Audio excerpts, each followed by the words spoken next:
Hello everyone, this is Husker Eurocat, welcoming you back to the Cleveland Browns franchise, and today's coverage from First Energy Stadium.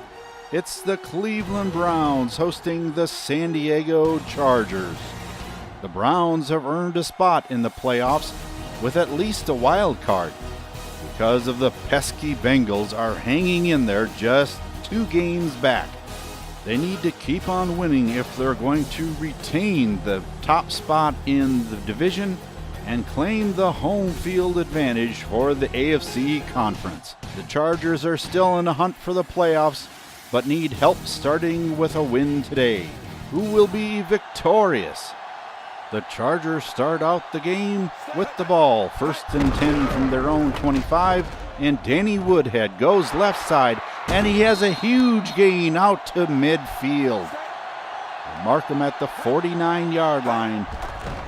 And Rivers goes back to pass, and it's complete. First down to David Johnson inside the 40-yard line. Now on 3rd and 4.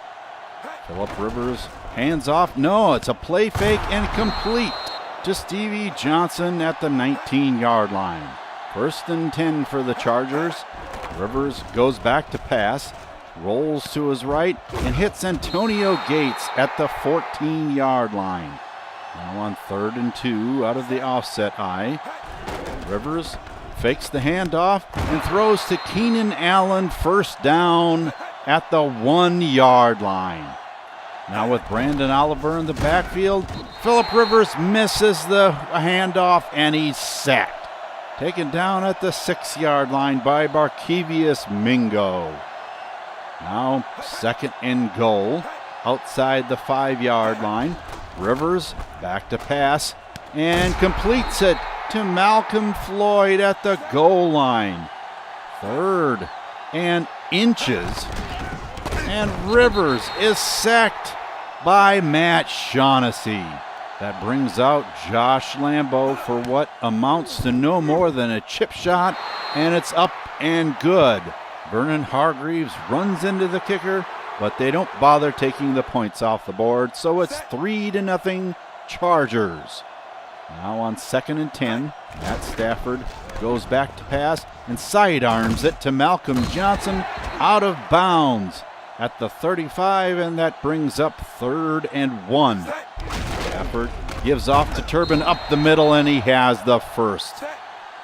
Now on 2nd and 11 from the 39-yard line. Stafford fakes the handoff, and it's complete to Travis Benjamin over the middle and to the 44-yard line of the Chargers. Now on 1st and 10, it's handoff to Robert Turbin, and he's inside the 40. Now on 3rd and inches, Stafford gives off to Johnson again, and he's got the first down. Now on 2nd and 7, Stafford pitches back to Robert Turbin going left side, and he's inside the 25.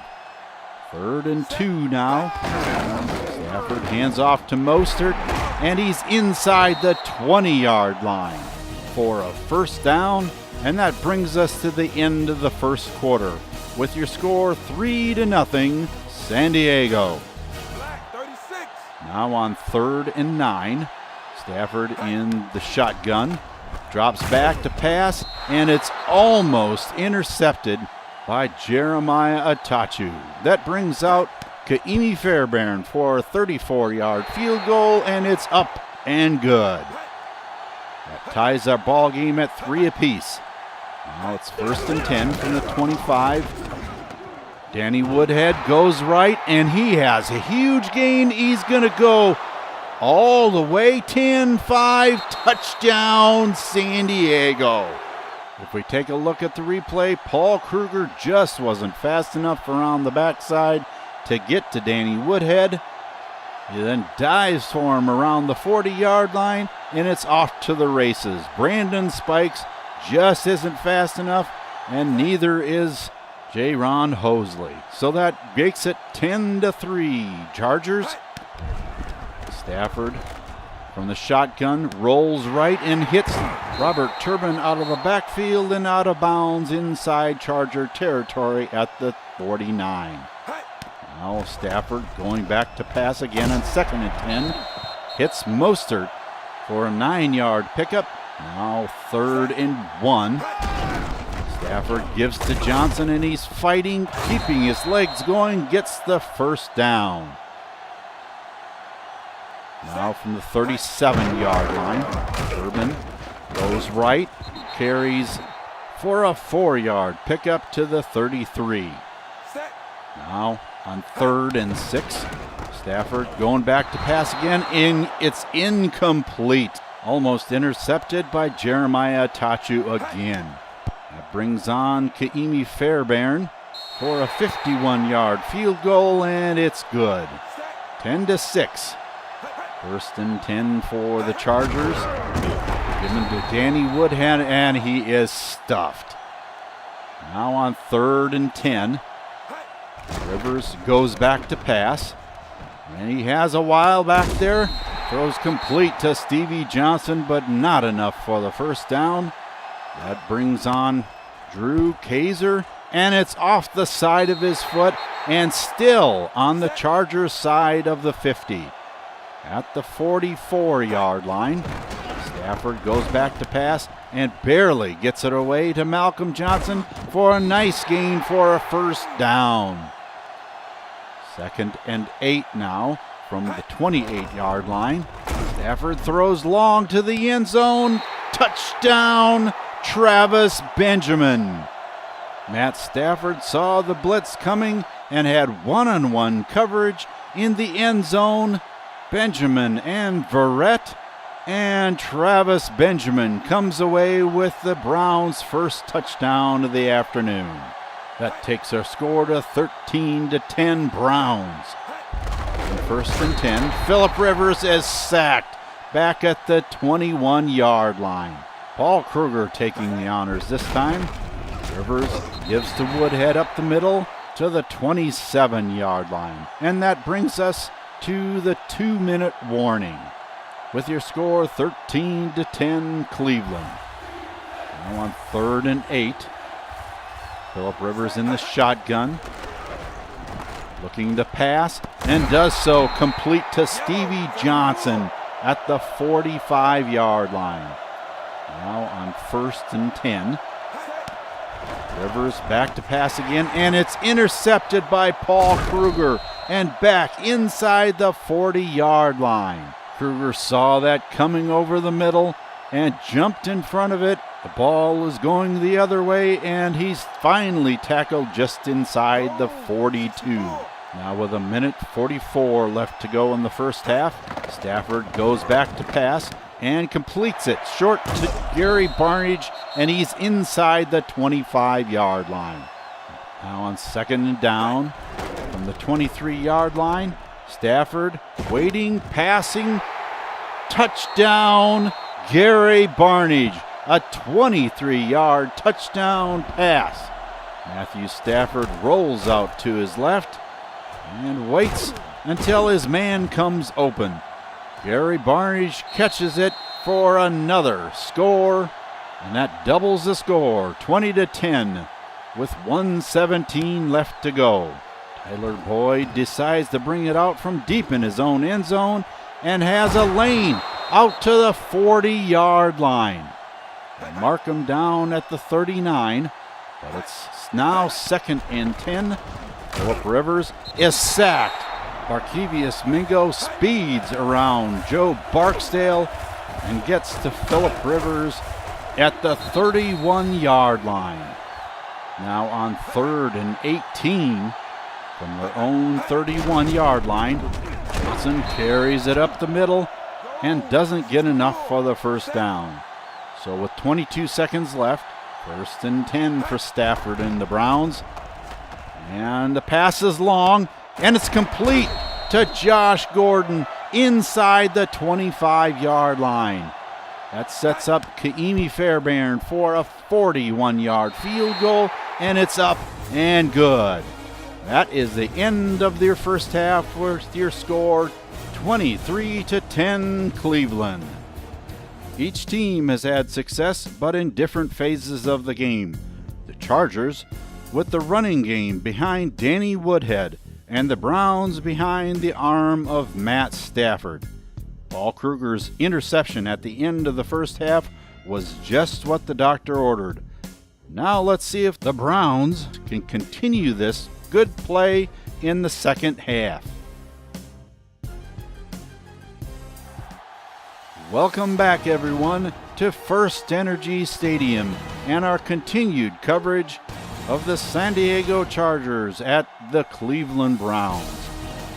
The Browns have taken a 23-10 lead into the second half, but the Chargers need to come back in this one if they have any hopes at a playoff spot in their future. To find out what the coaches are saying, let's go to Eurocat Baby on the sideline. Coach Bettini told me that they just need to keep the pressure on Phillip Rivers, and unless some uncharacteristic things happen, like with Danny Woodhead's 75-yard run, they will be just fine. I asked Coach McCoy what his team needed to do to come back in this one. He said that the offensive line has to execute their blocks a little better to give Phillip Rivers time to operate. He also needs to make sure his defense is creating a disruptive force and creating big plays for the Chargers. Thank you for that report. And the San Diego Chargers are going to have an outstanding second half in order to come back in this one. The Browns start out the second half with the ball, 1st and 10 at their own 35-yard line. Stafford goes back to pass, and it's complete to Andrew Hawkins over the middle, inside the 40 at the 37-yard line. Now on 1st and 10, Robert Turbin goes right and over the 35-yard line. 2nd and 6. Stafford hands off again to Robert Turbin, and he has the first down inside the 30 at the 26-yard line. Now Stafford gives off to Mostert, and he's up the middle for a 9-yard pickup. 3rd down conversion coming up. And it gives to Malcolm Johnson, and he has the first down. 2nd and 10 now.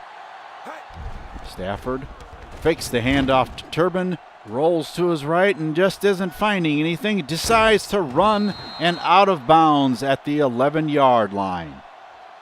3rd and 6 now. Stafford passes and knocked down by Jaleel Adai. That brings on Fairbairn for a 28-yard field goal, and it's up and good. So your score now is 26-10.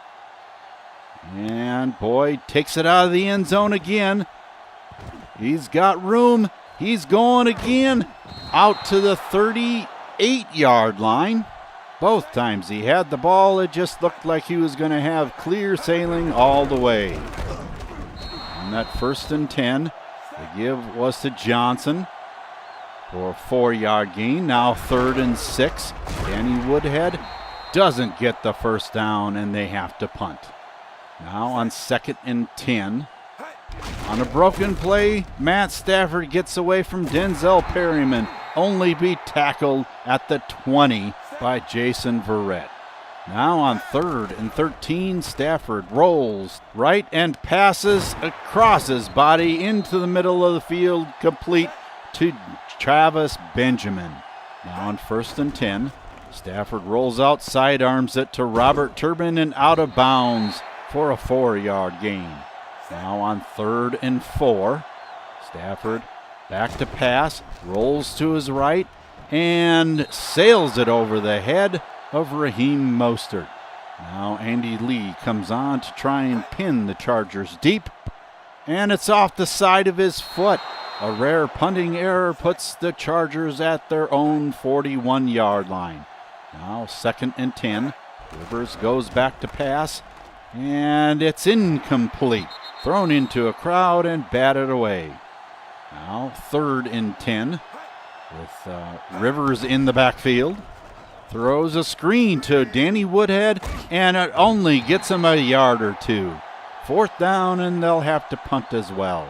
First and 10 for the Browns at their own 25. Given to Robert Turbin, breaks the tackle and is out past the 25. Jeremiah Atachu is down. We'll have to find out what that injury is about in a moment or two. Right now it's 26-10. Cleveland is on top with the defenses taking command of this game. On 2nd and 3, Stafford sensing the blitz, hands off to Turbin, and he goes up the middle for a first down. Now on 2nd and 10, the Browns, Stafford drops back, passes to Turbin for a first down out to the 41-yard line. Now 2nd and 9. Stafford goes back to pass again, and it's complete to Gary Barnage in Charger territory at the 46-yard line. Now on 3rd and 9, Stafford hands off to Duke Johnson, and he goes nowhere. 4th down, and they punt. Now from their own 28-yard line, it's 1st and 10 for the Chargers. Rivers throws to Keenan Allen to the 45-yard line. Now on 3rd and 9, Rivers is back to pass and barely gets that one away, completing it to Floyd just over the 50-yard line, and it's 4th down. But being down 26-10, they have to go for it. And it's a first down to Keenan Allen. Now on 2nd and 10 from the Browns' 42-yard line. Rivers is back to pass, throws, and it's batted away by K'Wan Williams. Now let's try this again on 3rd and 10. Rivers goes back to pass, and taking a long time, is hit as he was throwing it and incomplete. Now on 4th and 10, Rivers goes back to pass again, and he throws it incomplete. Turnover on downs.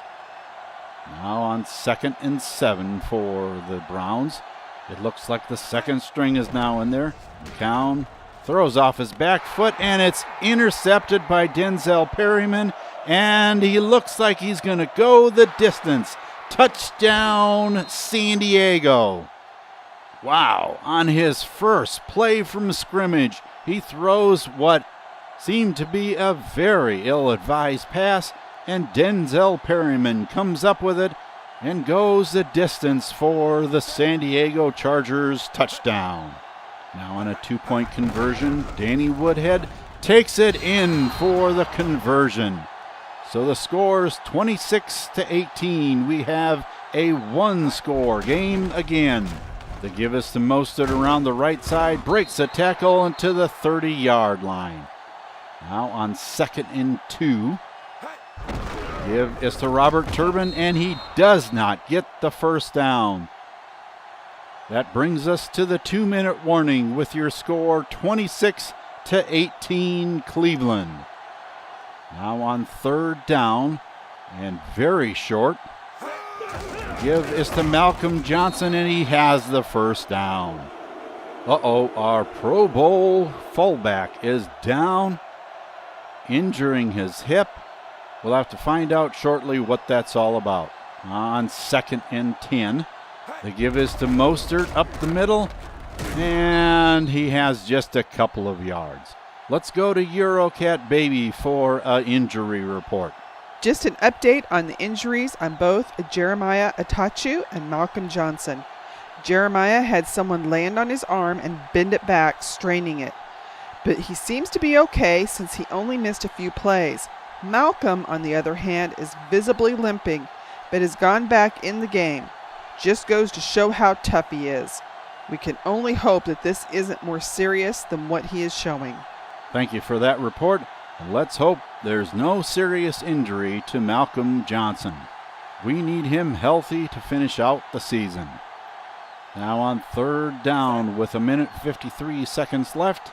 McCown hands off to Robert Turbin, and he's around the right side for a first down and more to the 45 of the Chargers. And with a couple of kneel downs, that is the end of your ball game with your score 26-18. The Browns finish with a win here at home during the regular season. What a defensive second half of this ball game. The Browns held the Chargers to 37 yards of offense while generating 136 of their own. If it weren't for the Josh McCown interception, the Chargers most likely wouldn't have scored in the second half at all. One of the keys to the Browns' success here in the second half had to be the time of possession difference. Over twice as much time in the hands of the Browns. It's just logical to think that if you don't have the ball, it's hard to score points. Matt Stafford was 14 of 24 for 247 yards and 2 touchdowns. Unfortunately for Josh McCown, his only pass was intercepted. The rushing attack was only supportive of the passing attack today, and our standout rushing leader was only able to manage 58 yards on 17 carries. But it's really nice to see that the Browns don't have to overcome the dreaded fumble monster. The ball was spread around nicely today with no one standing out in the pack, which is nice. If you're not targeting anyone in particular, then the defense has a much harder time covering the right receiver. I thought the offensive line did a wonderful job of protection today, not allowing a single sack. And how about that defense? While they only created 3 sacks today, they were able to keep the Chargers' high-octane passing attack at bay. The 75-yard rushing touchdown by Danny Woodhead was the only serious slip-up that the defense had all day long. Next up for the Brownies is their second game with the Pittsburgh Steelers. This time we'll be traveling to Heinz Field on Monday Night Football, so the Steelers have the last game of the regular season on their own turf. Wideout Martavis Bryant is doubtful for the game and will be replaced by Darius Hayward-Bay. With the strength of this offense, I'm sure that they will be just fine. With only 1 game left in the regular season, there are still a lot of playoff positions still open. While the Browns and the Bengals have wrapped up spots in the postseason, the Steelers are not mathematically out of the hunt for the last wild card spot. Very doubtful, but still in it. The Dolphins and Jaguars are tied for the lead in the South, and the loser has the inside track for the last AFC wild card spot. In the East, the Patriots and the Bills are tied for the lead, and the loser of that divisional race is in serious danger of missing the playoffs altogether. Finally, in the West, the Chiefs have already won that division, but the Raiders and the Chargers still have a shot with a win. The Broncos, because of their record in the division, are most likely out of contention. The Vikings hold a 1-game advantage over the Packers in the NFC North, but should they lose and the Packers win, it could be different. Both will be in the playoffs, but one of them as a wild card selection. In the South, the Cowboys have won that division, but need a win if they are going to be above 500 ball for the season. It looks like the Panthers will win the East, with the rest of the division watching on TV. And in the West, the Cardinals are the clear-cut winners and have been for a few weeks, but the Seahawks are still in the hunt for a wild card spot. Keep in mind that if you enjoyed this video, leave a like so that others can enjoy it as well. And if you would like to be notified when there is a new one, subscribe by clicking on my icon at the end of the video. It's been our pleasure to bring you coverage of the Cleveland Browns hosting the San Diego Chargers in First Energy Stadium. Be with us in our next episode when the Browns travel to Heinz Field to face Big Ben and the rest of the Pittsburgh Steelers. Until then, for Eurocat Baby, I'm Husker Eurocat saying so long for now, and have a good day, everyone.